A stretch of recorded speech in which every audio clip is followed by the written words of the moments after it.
J'ai commencé en fait plutôt avec de l'entrepreneuriat il y a plusieurs années quand je faisais encore mes études et j'ai trouvé que ça avait tellement de sens que je voulais continuer dans cette voie, mais par contre je voulais pas lâcher le monde de l'entreprise parce que je pense que pour moi c'est essentiel d'intégrer les entreprises dans l'innovation sociale. Si on veut changer cette planète, il faut que ce soit avec les entreprises, ça ne sera pas sans elles. Et donc voilà, c'est comme ça que j'ai décidé de continuer à faire de l'innovation sociale, mais au sein de l'entreprise, et je trouve ça encore plus passionnant. Le projet aujourd'hui, c'est au départ de mobiliser mes collègues sur des enjeux sociaux actuels.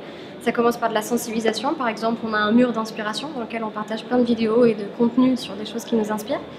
Et ensuite, c'est de proposer des actions concrètes. Et dans ces actions concrètes, on a par exemple organisé un hackathon pour aider une association française qui aide les réfugiés à s'intégrer dans la société. On a eu 2 jours, on a mobilisé 45 personnes de l'entreprise, c'est-à-dire un tiers des effectifs, pour créer une application en ces 2 jours. Et donc ça, c'est un exemple d'action.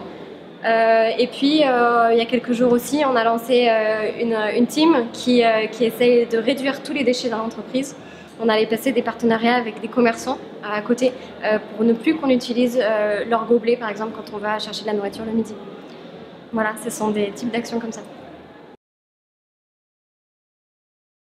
Alors la première difficulté que j'ai rencontrée en tant qu'entrepreneuse, ça a été d'abord de proposer un projet qui était de trop grosse envergure pour l'entreprise, en proposant de pratiquement revoir une certaine partie du business model. Et donc ça n'a pas marché parce que on ne peut pas convaincre facilement son boss quand ça fait déjà 10 ans qu'il essaye de mener la boîte. Et donc le remède que j'ai trouvé, c'est de trouver un projet beaucoup plus concret, défini dans le temps, qui vraiment fait sens par rapport aux compétences des salariés et surtout de mobiliser les salariés avant d'aller toucher le big boss. Donc c'est ça pour moi la plus grosse difficulté, c'est savoir mesurer son ambition et être convaincant. Et pour ça, il faut mobiliser ses pairs, ses collègues qui vont créer une équipe avec toi après.